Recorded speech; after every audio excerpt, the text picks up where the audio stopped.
Alright guys, today we're working on a ball door stationary unit. This one is kind of interesting. It's just at a scale house, but it does have a little John Deere in it. This John Deere is a 2.4 liter, aka a 4024. There's a data tag right here on the valve cover if you ever need to find one. Well, find out what one is. We're just doing a quick inspection on it, so we're just gonna check the coolant, check the oil, test the batteries, look at the fuel system real quick, make sure there's no water in the fuel water separator, stuff like that. Just gonna go through it, make sure it's all good to go. I did already dust it off and everything else, so it should be relatively quick.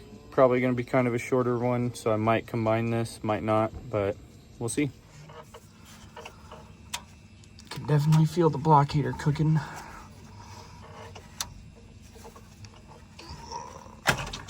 Oh, I was worried about that. Fucking cap is stiff. Holy shit.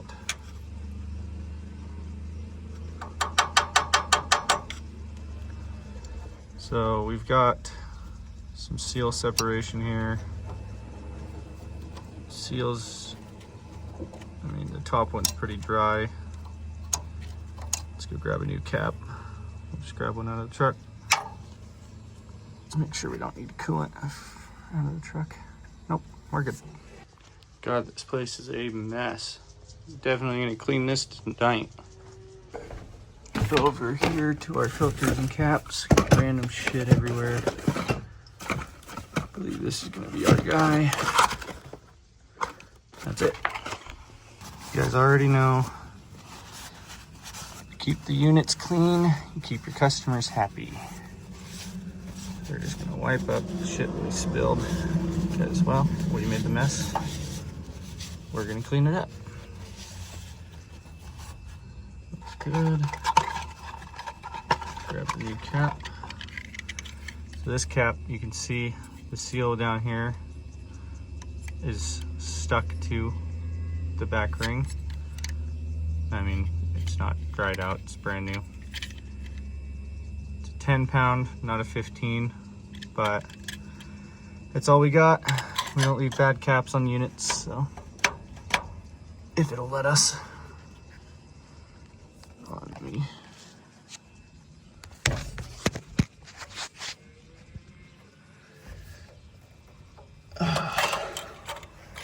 Cap wrong, bad. All right.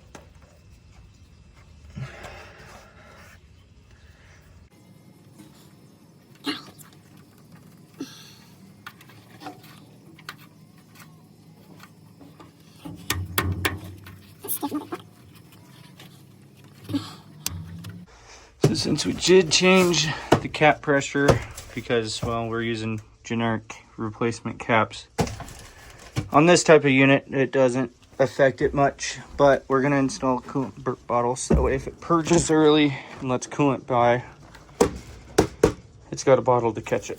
Here's our generic Dorman 603001 little coolant reservoir. We use these on every unit, so it's not just because we changed the cap, but it didn't have one initially, and I'll show you guys here in just a second why we install these regardless. Most of the time, some units, the radiator has a separate tank above it that does what this does. So it's kind of like, it works like a closed cooling system where you have a coolant reservoir and then you have the radiator, and the reservoir feeds the radiator, except for they're right above and below each other. So we'll get this prepped. We got to punch this hole out just a little bit larger. We've had issues with these caps breaking or blowing apart. And then we're gonna go get this mounted. We're in the back of the truck right here. So we got our stiletto drill bits. These are some of my favorites, made by Rodman. They are pretty fucking cool. I like that they have a lifetime warranty through the Mack truck. That's about it. That's the only reason I bought them. I had the same set, just no warranty. So when I say we're gonna enlarge the hole, I mean we're gonna make it not super huge. Just about twice the size it is. And do it nice and clean, make it look as close to factory as we can.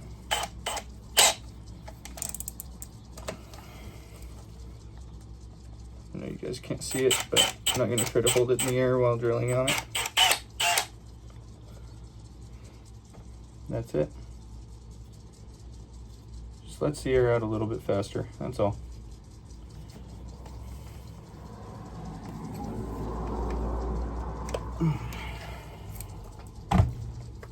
So now to deburr, I could go grab a deburring tool, or I could just use a larger bit. Just do it by hand. It's just plastic.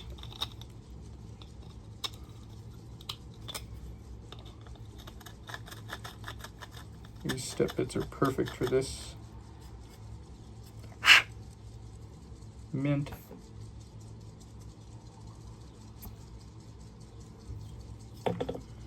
Now, we're going to use panhead screws and Kep's nuts to hold that in.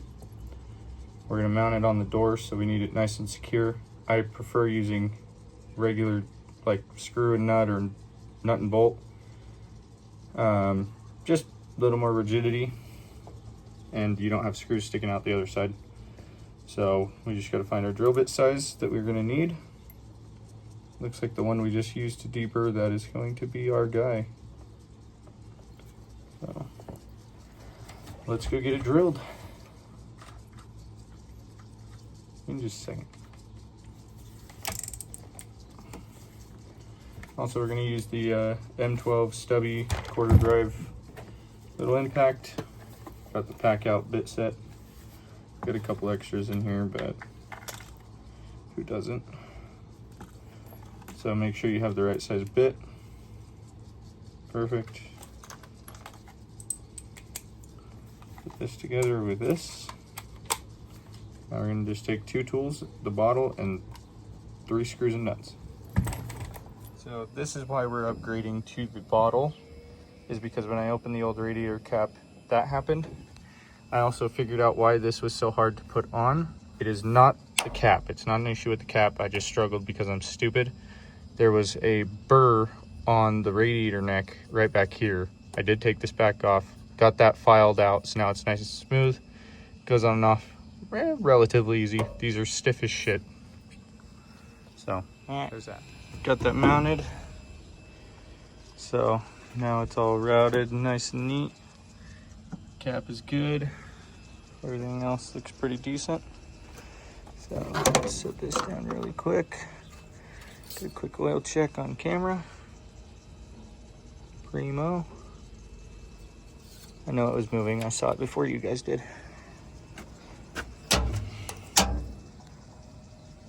Everything looks good. I did already test the batteries off camera. Or battery, sorry. But did test good. So this one's pretty cool. It's got this little like indicator thing on it, looks like.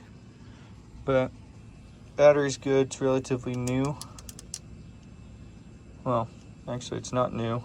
It's dated 18, but looks new. So did test at 976 out of 925. 11 or 18, it's group 31. 14.1, 13.6, crank VDC.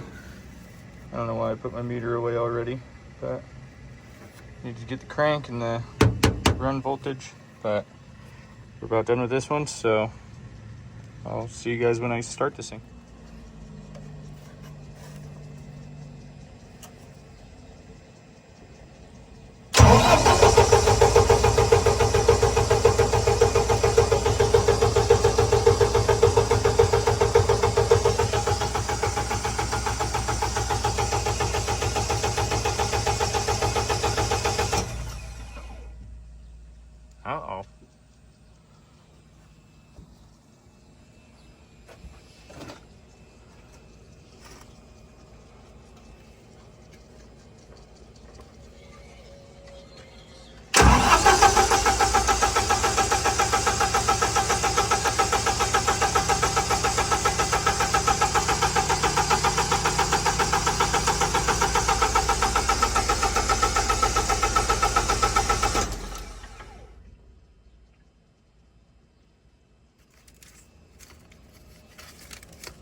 So, this a priming pump? I hope this is a priming pump.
Got the nose start fixed.